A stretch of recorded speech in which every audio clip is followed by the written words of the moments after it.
తెలంగాణ రాష్ట్ర ప్రయోజనాలని హక్కుల్ని కాపాడుతూ బైఫర్కేషన్ యాక్ట్ లో తెలంగాణ రాష్ట్రానికి అందించినటువంటి అనేక అంశాలని దేశ ప్రధాని శ్రీ నరేంద్ర మోడీ గారి దృష్టికి తీసుకుని రావడం జరిగింది. తీసుకుని వస్తూ మేము రాష్ట్రం కోరి కొట్లాడి తెచ్చుకున్నదే నిధులు, నీళ్లు, నియామకాలు. వీటికి సంబంధించి బైఫర్కేషన్ యాక్ట్ లో పొందుపరిచినటువంటి హక్కుల్ని గత ప్రభుత్వం 10 సంవత్సరాలుగా తాత్సర్యం చేస్తూ కేంద్రం నుంచి తీసుకొని రావాల్సినటువంటి కొన్ని ముఖ్యమైన అంశాలని తీసుకొని రాలేకపోయింది. దయచేసి మేము మిమ్మల్ని కలుస్తూ ఆ అంశాలన్నింటినీ త్వరితగతిన తెలంగాణ రాష్ట్రానికి అందించవలసిందిగా వారికి విజ్ఞప్తి చేయడం జరిగింది. అందులో భాగంగా ప్రధానంగా స్టీల్ ప్లాంట్ బయ్యారంలో ఉక్కు కర్మాగారానికి సంబంధించినటువంటి స్టీల్ ప్లాంట్ని, అట్లాగే కాజీపేటలో రైల్వే కోచ్ ఫ్యాక్టరీ, అలాగే గత ప్రభుత్వంలో అంది ఇచ్చినటువంటి ఐటీఐఆర్కి సంబంధించినటువంటి ప్రాజెక్ట్ని వాటిని వెంటనే అందించడమే కాకుండా ఏ నీళ్ల కోసం అయితే మేము పోరాటం చేశామో ఆ నీళ్లను తెలంగాణ రాష్ట్ర ప్రజలకు అందించడం కోసం ఒక జాతీయ ప్రాజెక్టుగా పాలమూరు రంగారెడ్డిని కూడా ఆనాటి బైఫర్కేషన్ యాక్ట్ లో తెలంగాణ రాష్ట్రానికి ఒక జాతీయ ప్రాజెక్టు ఇస్తా అని చెప్పారు.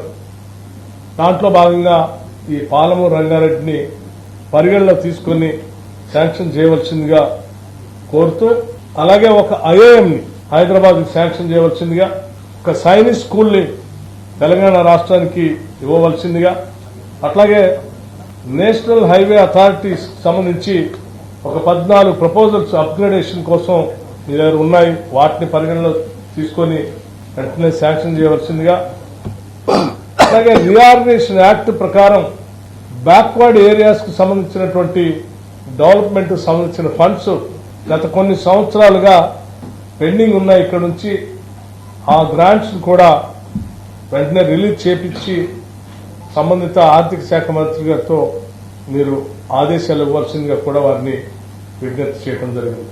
అందులో భాగంగానే 2019, 20, 2021, 22, 2022, 23, 2023, 24 సంబంధించి దాదాపు ఒక 1800 కోట్లు దాని పెండింగ్ ఉన్నాయి, వాటిని కూడా రిలీజ్ చేయమని అడిగాం. ఎందుకు ఈ విషయాలన్నీ వారి దృష్టి తీసుకొచ్చామనంటే, తెలంగాణ ప్రజల యొక్క భవిష్యత్తును దృష్టిలో పెట్టుకుని ఒక అద్భుతమైనటువంటి తెలంగాణ నిర్మించుకోవటం కోసం ప్రత్యేక రాష్ట్రం తెచ్చుకుని ఉంటే 10 సంవత్సరాలు పాలించినటువంటి బీఆర్ఎస్ ప్రభుత్వం వారి ఆర్థిక అరాచకత్వంతో ఆర్థిక వ్యవస్థలన్నింటినీ కూడా చిన్నాభిన్నం చేయడమే కాకుండా మించిన అప్పులు తెచ్చి రాష్ట్రం పైన పెనుభారం వేశారు.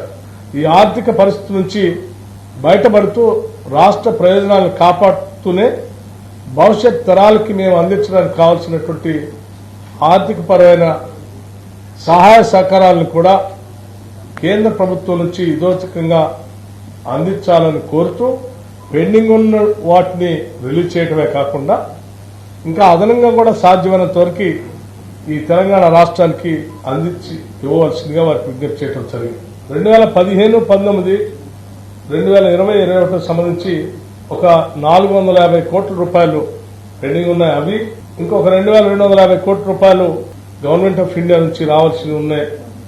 ఈ గ్రాంట్స్ సంబంధించి వాటిని కూడా వెంటనే సాధ్యమైనంత మేరకు తెలంగాణ రాష్ట్ర ప్రభుత్వానికి రిలీజ్ చేయవలసిందిగా వారిని కోరటమే కాకుండా రాష్ట్ర ప్రయోజనాల దృష్ట్యా కేంద్ర ప్రభుత్వం నుంచి రావాల్సిన ఇతోధిక సహాయ సహకారాలు రాష్ట్ర అభివృద్ది కోసం, ఆర్థికంగా నిలదొక్కుకోవడం కోసం, ఇరిగేషన్ ప్రాజెక్టులు పూర్తి చేసుకోవడం కోసం, విద్యా వైద్య రంగాలను బలోపేతం చేసుకోవడం కోసం కేంద్ర స్థాయి నుంచి అందించాల్సిన సహాయ సహకారాలన్నింటినీ కూడా అందించవలసిందిగా వారికి ముఖ్యమంత్రిగా రేవంత్ రెడ్డి గారు, ఉప ముఖ్యమంత్రిగా నేను ఇద్దరం కలిసి వారిని విజ్ఞప్తి చేయడం జరిగింది.